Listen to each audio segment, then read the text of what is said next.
What's up, everyone? I'm finally back here with a new episode of The Greatest Film Directors, and now we move on to David Cronenberg, who definitely I consider to be one of the greatest directors alive. Um, let's just go through his filmography like everything else. I unfortunately only own two Cronenberg films, Naked Lunch and Eastern Promises. And I really wish that I can own more, but of course, my wish list for movies is 10 miles long. But starting with his first movie, Shivers, and that's what its original title was, so I'm going to call it that. Uh, it almost ruined his career off the start because it was partially financed by the Canadian Film Bureau, I believe. I'm not sure exactly all the technical information off the top of my head. But it was almost ruined because of a review that came out. It's like, the worst movie you all paid for. And because part of the money that was used to finance the film was paid through taxes. And so it took him a very long time until he was able to build up enough credibility to really make off on his movies. I think Rabid is a great film. I can go through all of his movies, but at the same time, really trying to describe them ruins the effect. He's one of the directors that, it's kind of like David Lynch. It's really hard to explain it, but you need to see it in order to understand what kind of director he is. He's a very visceral director. He's very in your face. He's also, I call him the venereal director, because he's obsessed with the mutation sexually of people. And you can see that especially in The Brood, in Scanners, Videodrome especially. Like, it's very, very, it's almost like punishing promiscuity. And, but at the same time, it was during this point in which the sexual revolution was still very much involved, very much free love and highly sexualized. It was a lot different when he made Scanners.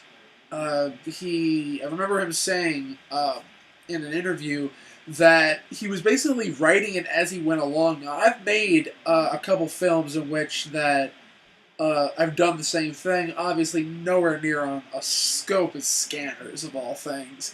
But he said how horrific the experience was. And after that, he made Videodrome, which is... Actually, that is another movie of his that I own. That I've seen... But I saw a horrible full-screen pan-scan version. So the copy that I have, I actually still haven't watched yet. That's the widescreen version. I have to get back to you on that one. But then he moved on to The Dead Zone after Videodrome. The Dead Zone was great. I love Christopher Walken in it. The show that it inspired, obviously, was based off the novel by Stephen King.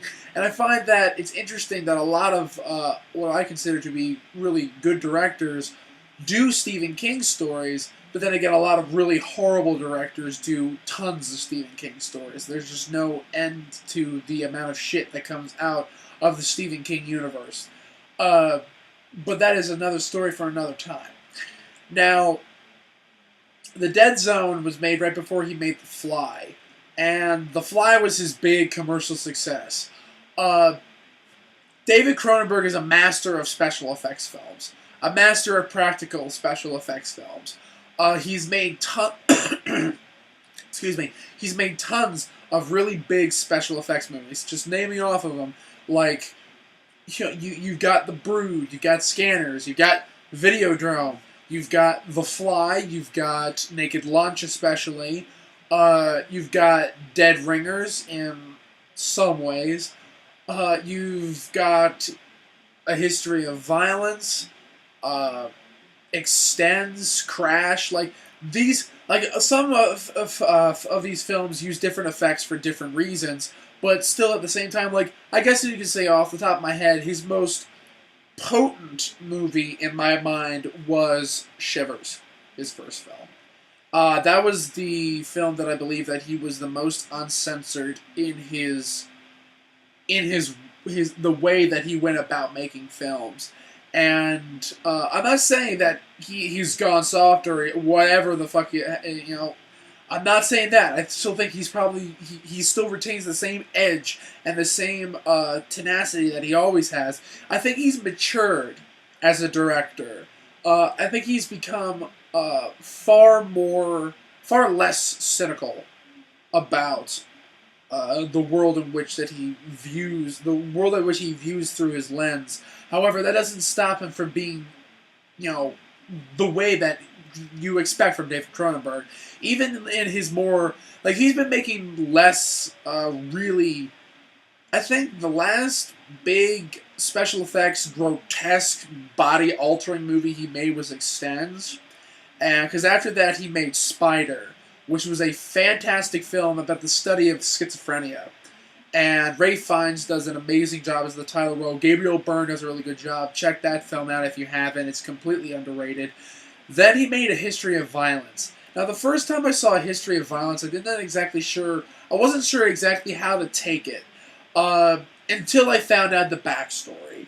The backstory apparently was that the comic, which I have indeed read, it's actually a lot worse than the movie. In the movie, apparently, Cronenberg kept going to the writers and said, make it cheesier, make it cheesier, make it cheesier. And I'm like, why would he try to do that? At the same time, he was still, taking this and being very, it's making the dialogue very cheesy, but at the same time, it's making it very, all the people who are saying the lines extremely serious about what they're saying, even though you're almost like, really, this is a movie. But at the same time, the graphic novel was originally was nowhere near actually as good as the movie, and actually, it ends in the movie a lot better than the graphic novel does. The graphic novel goes really, really over the top and unbelievably boisterous. History of Violence makes a very subtle ending. My favorite Cronenberg movie, even though it's not his most potent movie, but my favorite film of his is Eastern Promises. I think Viggo Mortensen and him have great chemistry together, working with History of Violence and Eastern Promises. I think that was a really great team-up. Also, Naomi Watts is my favorite actress. She does an amazing job. Aram Mueller-Stahl does a fantastic job as the Russian boss. Also, I have no idea why his name escapes me, and you're going to beat me up for this later, but there's also another really great French actor who plays another one of the main characters, but it's just everything about that movie works. Everything about that movie is perfectly put into place that it's probably Cronenberg's most concisive film. But when it comes down to Cronenberg, he is a person who not only can make the experience you're watching horrific in a way that no other director can. He is a class completely unto himself. It's also the fact of the matter is he can tell a one hell of a great story in that amount of time. Now, usually his movies can get up to about 2.5 hours long, Naked Lunch is a really, really long movie. But at the same time, he can tell really concise stories. Eastern Promises, if I'm not mistaken, is just an hour and a half. And it's probably the best story that he's been able to tell. I have not been able to see Cosmopolis, and I've only seen fractions of A Dangerous Method, so I do not feel qualified as to judge them. I really want to see them.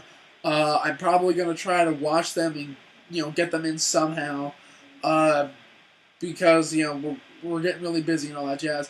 But at the same time, David Cronenberg is probably not only one of the best horror directors, but also one of the best character directors in the business. He is someone that makes characters that are completely believable. He makes characters that are sympathetic, but also at the same time, the characters that are unsympathetic, at the same time, you can understand their reasoning for doing what they do, even if they're crazy. There's a reason explained for it.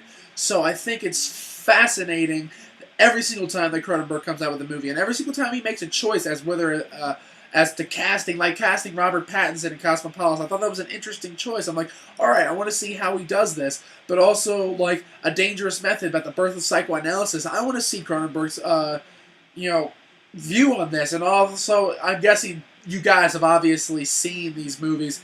Give me your opinions on them. Don't give me spoilers. I mean, obviously, like A Dangerous Method, you pretty much guess what's going to happen because it's in part based off of historical fact.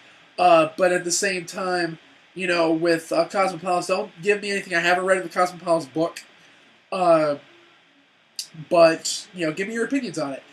And also at the same time, give me directors that you think are the greatest alive, and we should debate this. You know, because at the same time that I believe that the directors that I'm bringing forth that I've brought forth already, Satoshi Kon and Werner Herzog. I'm going to get to plenty of other ones.